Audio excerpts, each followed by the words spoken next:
Where is this house? I don't know, man. We're gonna find it. I think we're close. Yeah, I think this is it right here. This one? Yeah, 100%. Yeah, I'll look with you. Are you sure? Yeah. Number 9. That's it, though. What? What are you doing? What do you mean? Since when do you kick doors down? Since I'm 6 inches taller than you are? Please then be my guest.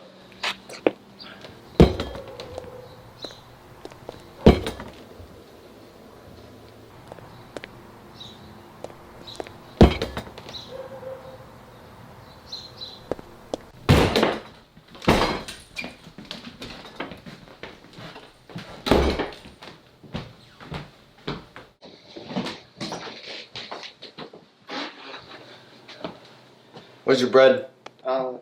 Over there?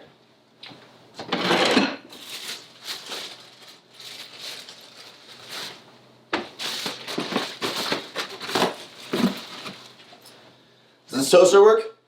Yeah, why? Good. Now, I put a singular piece of bread into your toaster. Set the timer to a minute. That's 60 seconds. And in that 60 seconds, if you're not able to tell us where and who you bought the guns off of, I'm going to let my associate Smith over there handle this situation, so we call it. Now, personally, if I were you, I'd use these 60 seconds wisely. Because that man over there, that man isn't me. See me? I believe in second chances. I believe giving someone an opportunity to speak up when something went wrong. But that man over there, you know what he's going to do?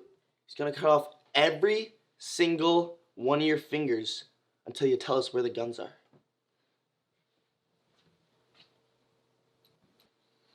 Your time starts now. What's going on? Now who sold you the guns? What do you mean guns? I don't have any guns. Tick tock, tick tock. Say you got about 30 seconds, give or take. I have absolutely zero clue what's going on right now. Zero! Oh, I don't know what's going on. Valuable time, Jimmy. That bread's toasting, and it's toasting quick. Jimmy? Who's Hey, man. I wouldn't look at me right now. Hey, whoa! Who? Who's who? Don't who me? Who? I'm not. What are you, an owl? Now who sold you the AR-15s? Scott, grab me a piece of paper and a pen. Write down what you have to say now.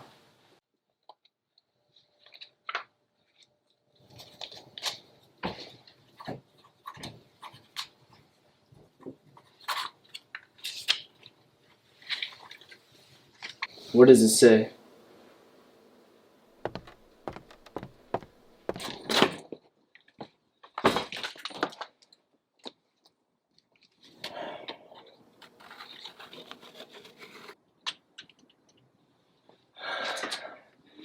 Damn. Man. What? Come here.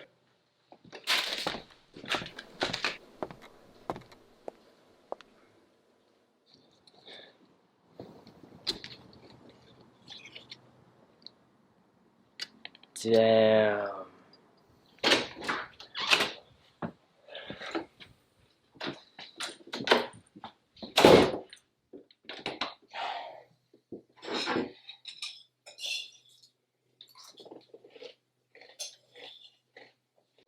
This last one, it's gotta be the one. Can't be doing this over, man. This is it.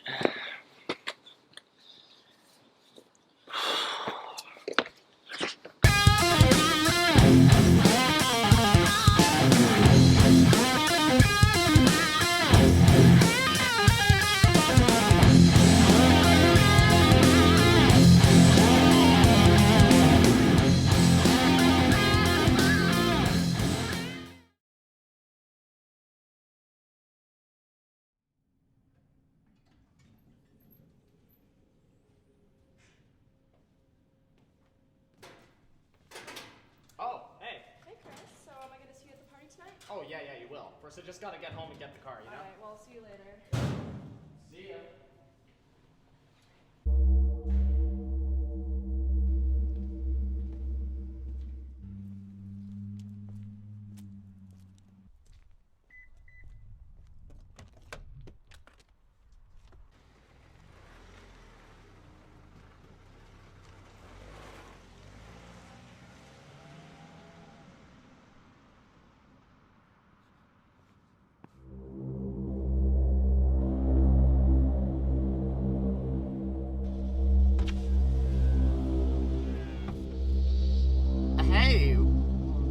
What are you doing here? Are you doing something dangerous? Look, if you don't say anything or if you don't actually get out of here, I will call the cops on you.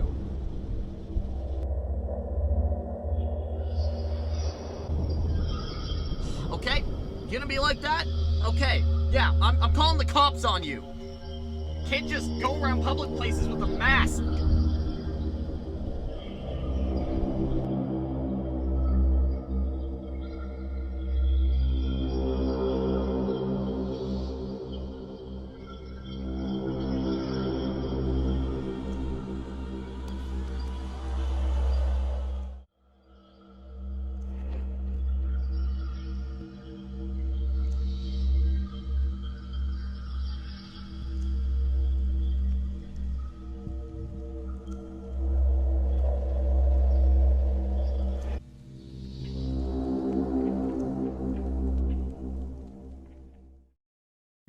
Hey man, I'm coming in soon. I just parked.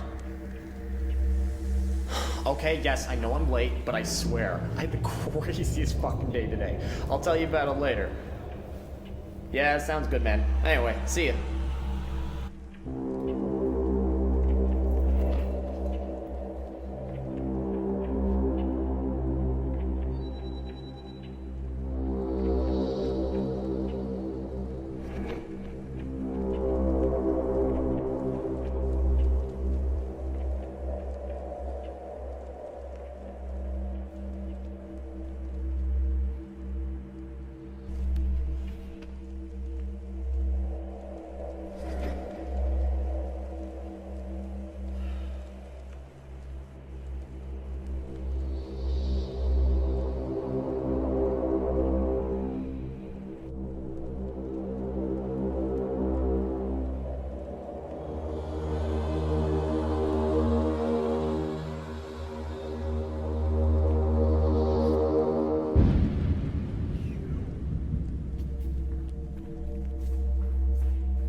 Hey, it's Christian.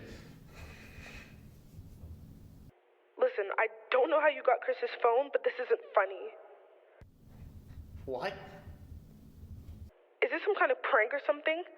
My brother died in a car accident 2 months ago. Jesus, I thought we canceled his phone number already.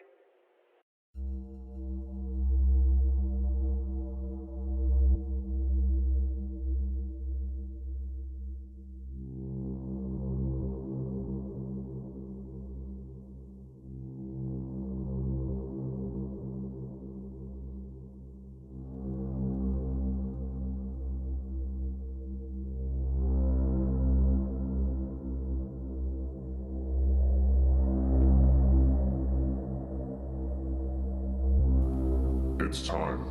Are you ready to go?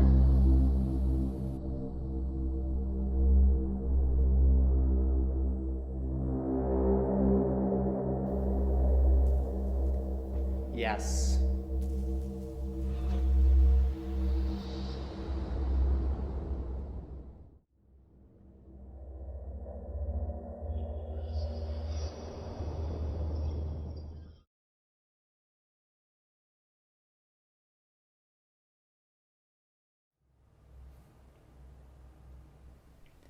So, I got my wisdom teeth removed a few days ago, on Tuesday. All 4 of them. I'd never really had any surgery before that. Well, except this one time when I got a few stitches, but I was never put to sleep or anything, so that doesn't really count. Anyway, I woke up Tuesday and did all the normal things. Showered, got dressed, and fed Gilbert. Gilbert? Oh, he's was my pet rat. His cage was right by my bed, so I'd usually feed him right when I got up. I remember being kind of jealous feeding him that morning because I wasn't allowed to eat breakfast before the surgery. What time is the appointment? 10, I think. Yeah, because my mom drove me there for 9:30 and I was in the waiting room for a while. That room kind of freaked me out. Every couple of minutes some drugged up kid would stumble out a loopy with blood spilling out of their mouth.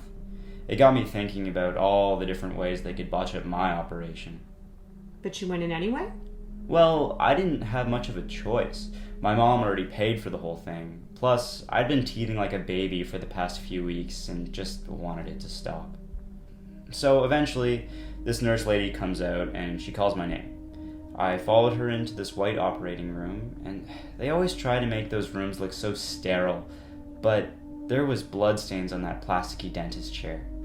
Anyway, the nurse lady got me to lie down, took my heart rate, and made me spit into this tube. Then the dentist showed up. Can you remember his name? Dr. Terrence, maybe? I don't know, something with a T. He kept on trying to make small talk, but I knew he was just trying to distract me. Distract you? Yeah, the nurse was about to stick this big old needle in my arm, and I guess they didn't want me freaking out about it. How'd that go? It was actually pretty bizarre. I could feel the drugs moving up my arm, like a cold worm was slithering up my veins. Then I could actually see the thing. It was blue. I felt it wriggle its way all the way up to my head, and after that I just sort of left. Left? Where'd you go? I'm not sure, but it was someplace way outside of anything else. The next thing I remember was waking up in my bed at home. How did you feel then? Not great. The world was all blurry and this numb pain was swelling up in my jaw. I sat still for a while and looked around my room, but something was off. How so? Well, I can always hear Gilbert squeaking away when I lie in bed, but my room was just silent. So I rolled over to check the cage, but it was empty. Then a drop of something warm landed on my forehead. I looked up, and there was Gilbert, pinned against the ceiling by my pocket knife. I started screaming, and my mom rushed up the stairs to see what was wrong. What was her response? She got really angry. Her face was all red, asking how I could have done such a thing. Then she started crying. But I was just as confused as she was. The entire time between the blue worm and waking up is a blank. Just nothing. But somehow I must have killed Gilbert. And I guess my mom's afraid it'll happen again. But next time I'll stab something bigger. I think that's why I'm here talking to you. And how do you feel about what happened? Well, sure, I'm sad that Gilbert's dead, but to be honest, I don't feel much of anything, because I was somewhere else completely. It's like my computer was still running, but the screen was off. Whoever stabbed Gilbert wasn't me. Then who was it? The blue worm.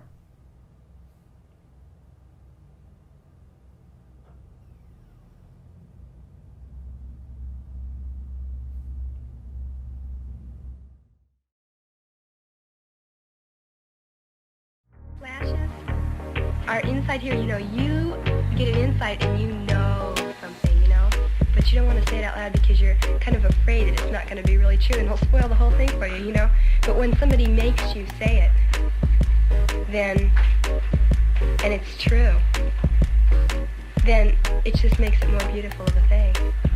Do you want to go for the more beautiful and say it? Who are you? Just me.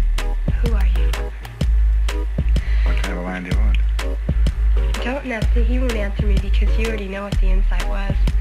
See, yes you do. He won't answer me. He wants me to say it, damn it.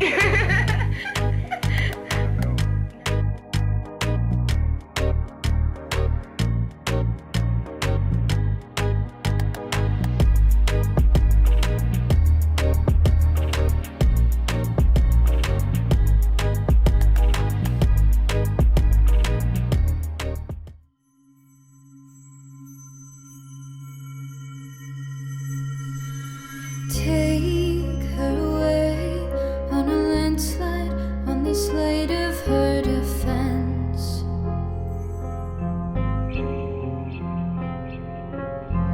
Drink melatonin, melancholic, toxic wasteland in her bed. On shore, she's washed up in your dreams, buried in floral seams, waiting for you to arrive with a matchstick heaven.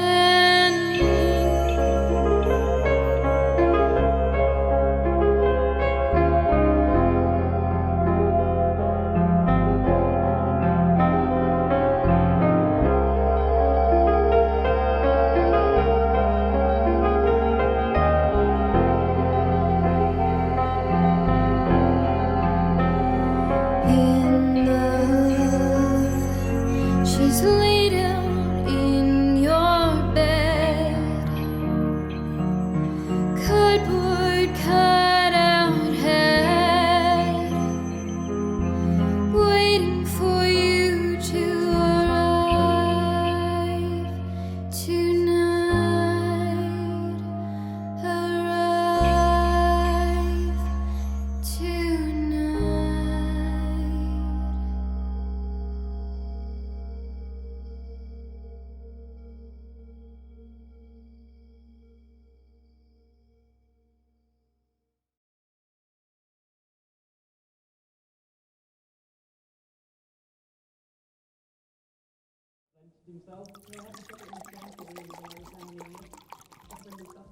He has a bit of a track record, and Mr. Epstein is certainly no treat.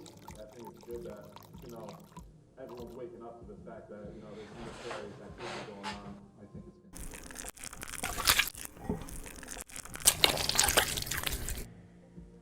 Biggest world controversy was whether Meghan Markle's wedding dress was too plain for Augustus. People all over the world were enthralled. Did you need any cheese for that? No, it's okay.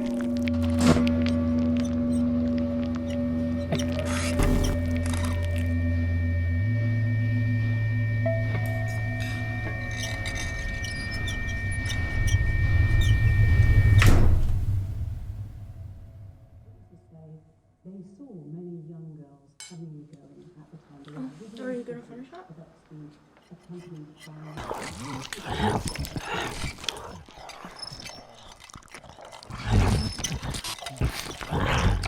Yeah, I just gotta go to the bathroom.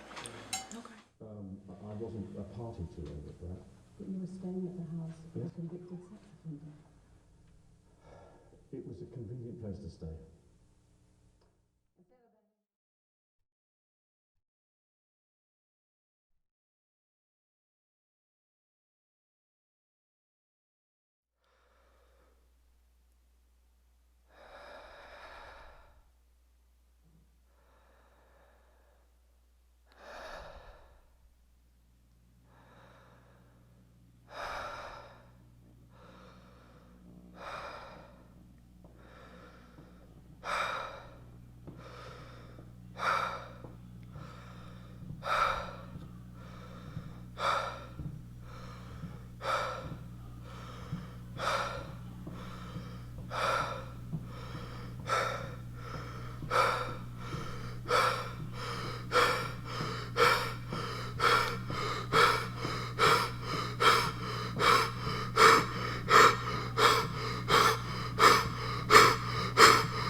Mi nombre es Patricia López González. Tengo 46 años. Nací en Bogotá, Colombia. Tengo 4 hijos: Gisela Andrea, Jessica Alejandra, Laura Caterine y Nicolás. Hace 6 años y medio llegamos aquí a Canadá con mis 3 hijos menores, buscando un mejor futuro para ellos.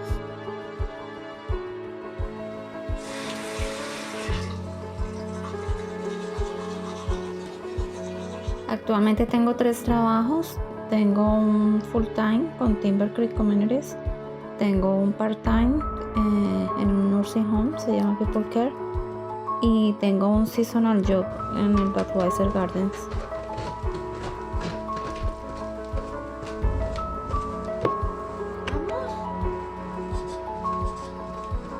Básicamente la necesidad de trabajar en diferentes partes ha sido para poder sustentar a mi familia, no solo aquí en Canadá, sino para poder sustentar a mi mamá también.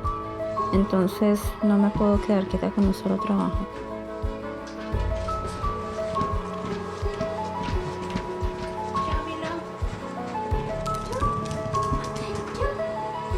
Normalmente me levanto a las 5 de la mañana, me tomo un baño, me arreglo, bajo, preparo el desayuno, le doy la comida a Milo y salgo a trabajar.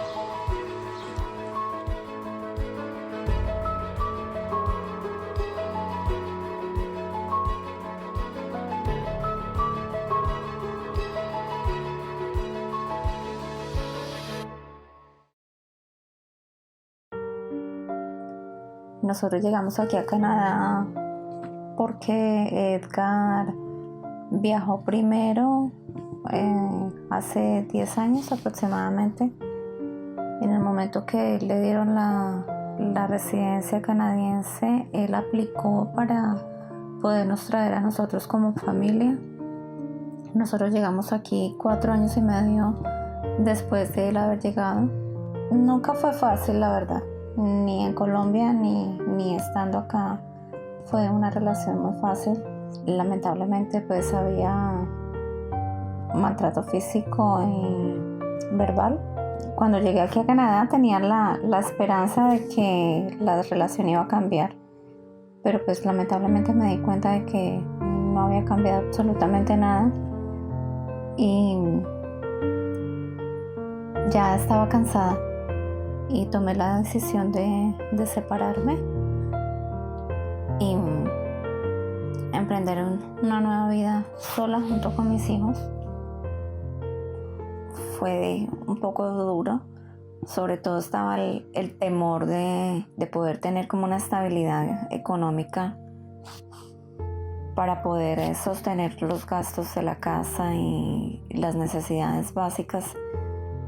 Entonces siempre hubo como mucho temor, pero siempre sentí como mucha confianza en Dios y siempre oraba mucho pidiéndole la ayuda y gracias a Dios empecé a conseguir trabajo.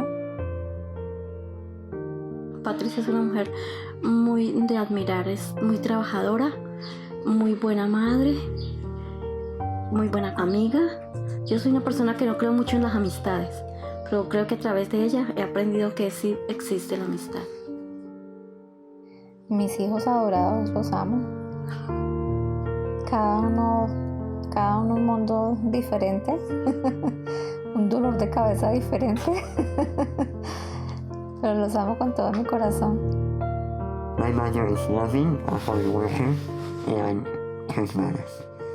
She does anything she sets her mind into. She sacrifices and does so much for all of us. She's so loving, so supportive, and so caring of all of us. I admire her strength, her dedication, and her work ethic. I admire her so much. I admire her strength and her love for her family. Me siento orgullosa porque acabé con muchos temores, muchos miedos y me demostré a mí misma de que no me quedan grandes muchas cosas y que puedo salir adelante. No es un trabajo profesional, estoy limpiando, pero me siento orgullosa de lo que hago, porque es con lo que he salido adelante y estoy sustentando a mi familia.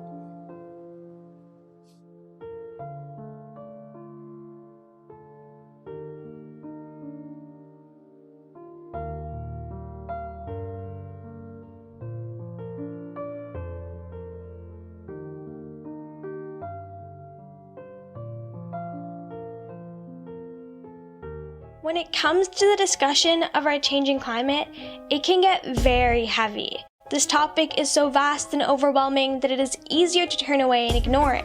Climate change in recent years has slowly become a political debate between left-wing liberals and right-wing conservatives. But, unlike many other things, climate change isn't a political opinion. It is a matter of scientific fact. The reality of global warming is non-negotiable when the evidence is right in front of you. Our politicians debate this constantly, but our scientists don't. 97% of scientists agree that climate change is a result of human activity. So why do we believe in scientists when discussing gravity and molecules in the human body, but not this? Why do we believe this is some sort of left-wing conspiracy? Is it because politicians tell us not to worry about it, or is it because humans are just too ignorant to care? Even amongst the population of people who do believe climate change is real, why weren't they doing anything to protect our planet? My name is Ranya Treesh, and I spent my time over the next few weeks trying to discover the solutions to these complex questions. Like most people nowadays would, I started my quest by browsing Google. From what I gathered, climate change is when long-term weather patterns are altered. Global warming is one measure of climate change, and it is the one that people are most familiar with. All life on Earth is possible by the warmth radiating off of Mr. Sunshine. While some of the radiation from the sun bounces back into space, some gets trapped in our atmosphere. Carbon dioxide is the most important gas in this insulation layer on our atmosphere. There's so much carbon dioxide and other greenhouse gases that our planet's atmosphere is now a thick, heat-trapping blanket. The result? The climate changes and the Earth gets hotter. Online, there were so many simple and easy solutions to better our environment, things that seemed so achievable and things I was already doing in my everyday life and wasn't even realizing it. I figured if I was doing these things and not aware of it, maybe my peers were doing the same too.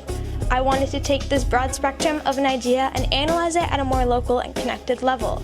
I interviewed those I saw in my everyday life to get an understanding of their own opinions regarding this topic. I began by asking if they believed in our changing climate. Yeah, I think it is a thing. I do. Yes. Yeah. I do, yeah. Yes. And what have you done today to better the environment? Nothing. Oh, today? Nothing.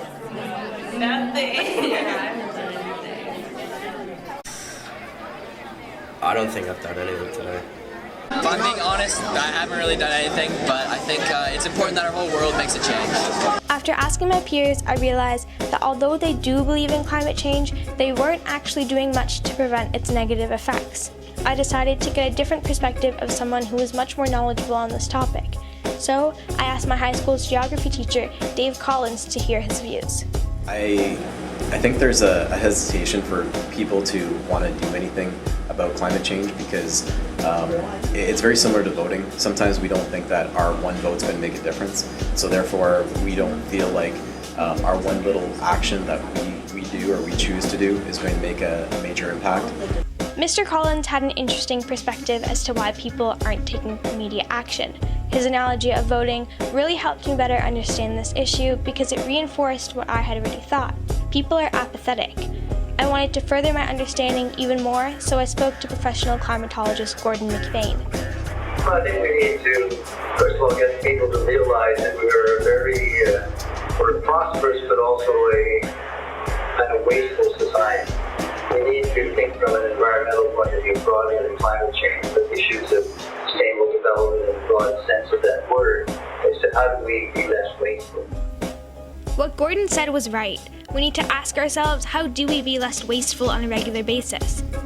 After collecting this information, I've been able to understand that climate change is happening right in front of us, but we are too ignorant to care.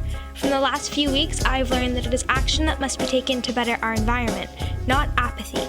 And it is only possible if we stop thinking about ourselves and start thinking about the earth beneath our feet.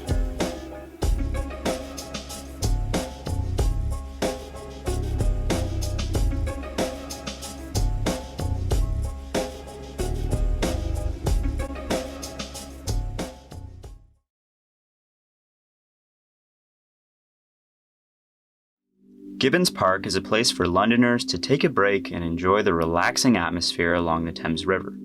The park also offers athletic courts, an outdoor pool, and several playgrounds, many of which have been donated by community councils and families over the years. However, in the late summer of 2019, a new addition appeared along one of the park's pathways near Baldwin Flats, a mysterious stone idol. Measuring about knee height, the stone depicts a wounded, kneeling figure in red paint, along with a series of runic letters. Unlike other installations in the park, this stone was not accompanied by a plaque identifying its origin. This omission left parkgoers wondering who created the piece, and with what intention. When asked for their interpretation, most offered roughly the same response. I have no idea, man. It was not until February of the following year that the mystery began to unravel with James Wexler, a groundskeeper for Western University. The first time I came across the stone was we were doing a buckthorn bust. That's what we call it when we go down to Baldwin Flats and we remove an invasive species of tree. And we were working in the area and just happened to see it. I noticed somebody was taking a picture of it. We didn't really know what it was. We sort of thought maybe he might have an idea. So just approached him and asked him if he knew about it. And he said that's exactly why he was there, to see if anybody else knew anything about it. That man was Colin Butler, a London-based reporter for the CBC who was intrigued by the stone's runic letters and wanted to decipher their message. To do so, Butler contacted Natalie Van Dusen, a professor of Scandinavian studies at the University of Alberta and the foremost Canadian expert on Norse mythology. Alright, so the stone shows Baldur, who is the most beloved of the gods, and it shows him being hit with an arrow laced with mistletoe, which causes his death, which then sets into motion Ragnarok, the end of the world in Norse mythology. With Van Dusen's insight, Butler drew parallels in his CBC article between the Norse legend of the end of days and our recent predictions of impending ecological disaster brought on by climate change. However, the artist never came forward to verify this hypothesis. And so, the mystery of the idol became a cold case. Until now. Hi, my name is Owen. I just graduated from Central a year ago. Currently I'm at U of T studying philosophy, and I made the Baldur stone, currently sitting in the park. From a young age, Owen has been fascinated by the Vikings. Initially captivated by Norse mythology, he began researching Viking history and culture. The stones he creates are Norse rune stones, which were erected by the Vikings to memorialize the wealth and accomplishments of specific individuals. Thousands of these Iron Age stones still stand in Scandinavia, with the majority of them located in southern Sweden. Inspired by the Vikings, Owen carved his first runestone to memorialize the high school accomplishments of his group of friends. Although he uses modern equipment instead of manual hand tools and rare pigments, Owen's process is still quite laborious. To start with, I typically use kind of a chalk drawing on the stone that I'm carving. After that, I run through with an electric Dremel, which is kind of like a spinning drill bit tool. I do a rough outline of what I plan to carve, and then I keep on going over it until it's significantly deep. I typically put water on to both clean up as I'm making it, as well as to make it easier to carve. Once I'm done doing the actual carving, I use a house paint to go through the lines to make them stand out a bit better. It was in late August of 2019 that Owen created the infamous Baldur stone. With help from his little brother Eric, he installed the idol in Gibbons Park. In doing so, what message did Owen want to relate? I'm sorry to disappoint on this one a bit, but there's not really a main meaning behind the Baldur stone, at least not one that's similar to the one constructed in the article. Although the stone was not intended to deliver a message about the fall of mankind, its imagery still performed the function of public art, humanizing an environment while sparking conversation among the members of its community. bypassing the nebula of bureaucratic rules, permissions, and fees to which traditional public art projects must adhere. Non-sanctioned art installations such as Owen's offer a more immediate means of livening up a space. And in a world where every place looks increasingly like every place else, projects like the Baldur Stone break the monotony, giving communities a lift, a source of curiosity, and a true sense of identity.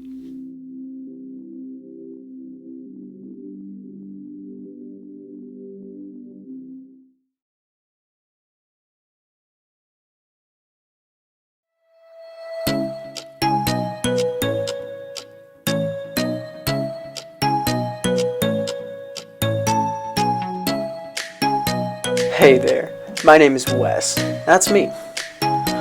I've spent the last 4 years in high school, and over that time, I've compiled a list of the 5 keys to an amazing high school career.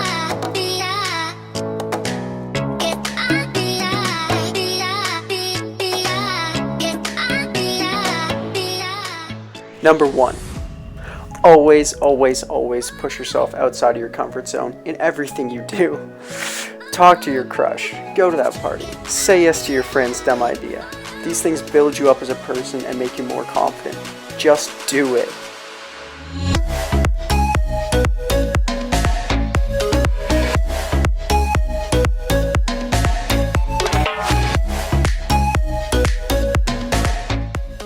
Number 2. Try dating and do lots of experimenting, but don't waste all of your time heartbroken or in relationships. Instead, focus on your friends and make memories with them. These are the ones that mean the most.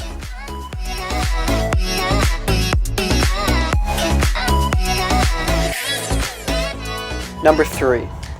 If you do a sport you enjoy, then just stick with it. It can take you some incredible places, and you'll always regret quitting and wonder what could have been if you just stayed doing it. Also, on that note, join as many clubs and teams as you possibly can. They're super fun, and you get to meet so many amazing people.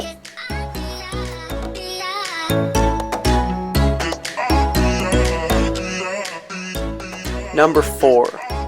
Be a dumb teen. Make mistakes while you're still young, and people let you get away with it. Learn from these, though. These are also the memories that you'll look back on fondly for the rest of your life. Because past the age of 20, you're no longer a kid and have to have responsibilities. A good philosophy to live by is, if you're given 2 options, always choose the one that would make a better story.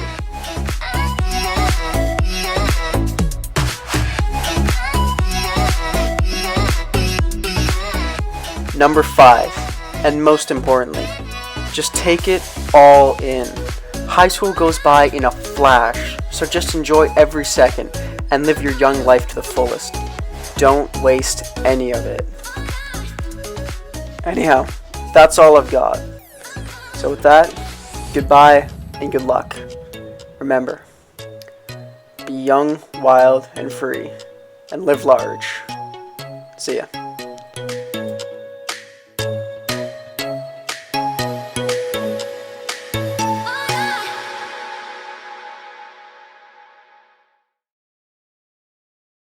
Yeah, I'll get number 1, 3 number 7s, a hot dog with extra ketchup, a 2x4 plank of balsa wood, your firstborn son, some cheesy twists, 7 regular greens, light ice, a pack of double bubbles. Hi, welcome to Beefy Bob's All You Can Want In-N-Out Eatery. What can I do for you today? I'll take a, oh, wait, hold on, let me think a second.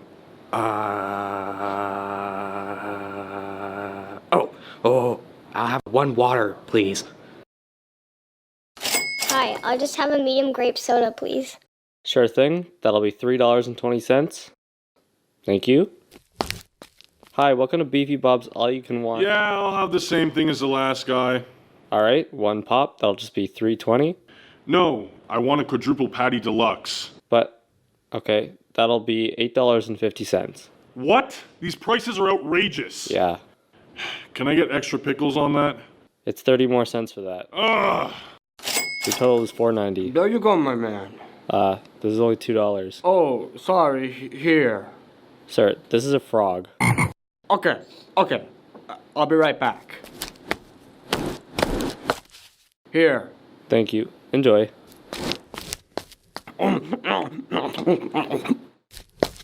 Excuse me, but there's barely any chicken on this bone. Could I get a different chicken? Dude, you just ate it. What? No, I didn't.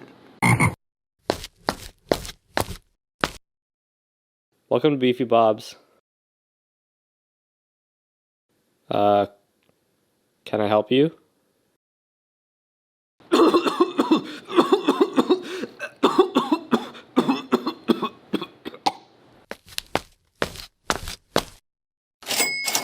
Hello, what can I get for you today? I'll have $1 million. Ha ha ha. Oh, I'll just take a pack of chocolate bites. Okay, coming right up. Huh? Oh, sorry, it doesn't seem to be scanning. That means it's free, right?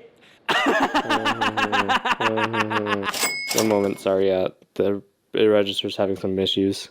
Manager, now! The being next to me is chewing at a high volume. I request a manager. May I have one large slushy, please? Sorry, but we're closed. I'm just cleaning up here. What? Why aren't you open? It's 11:30 at night. I don't believe this. You're gonna have to leave. I'll be locking up soon. I curse thee in thy wicked establishment. Yeah, right. Jeez. Too many crazies around here.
Julie, come look at the finished nursery. Coming. So... Yeah, looks good. Do you not like it? No, looks great. So, can we go on vacation? Of course. Anything for you, my little butternut squash. What the? So, are you worried about losing all that baby weight? I don't know what he was thinking. No, because you have the money for lipo, so... Everyone told me, Aiden, she's just gonna use you for your money. But I assure you, she's the humblest, most appreciative person I know. I swear if this isn't a 5-star hotel, I'll walk home. Wow, what a cute room. But there's only one bed. Where are you gonna sleep? You're so funny, my little cinnamon toast crunch. He really thought I was joking.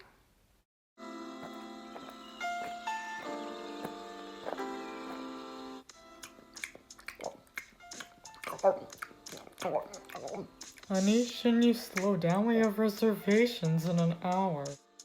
I'm eating for me and the baby, Aiden!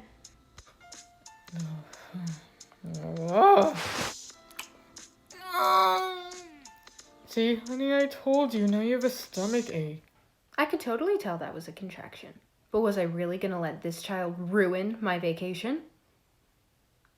Absolutely not. You can get anything you want, sweetie. This is your vacation. You okay? Aiden, I'm fine. Now let me eat in peace. Are you, having a contraction? No, of course not. Okay, yeah, maybe I am. Oh no, this isn't good. Oh my god. Oh, get up. We're going. We gotta go. Go. Oh, honey, I don't think I'm gonna make it. I'm not saying that was the first time she's ever called me honey, but...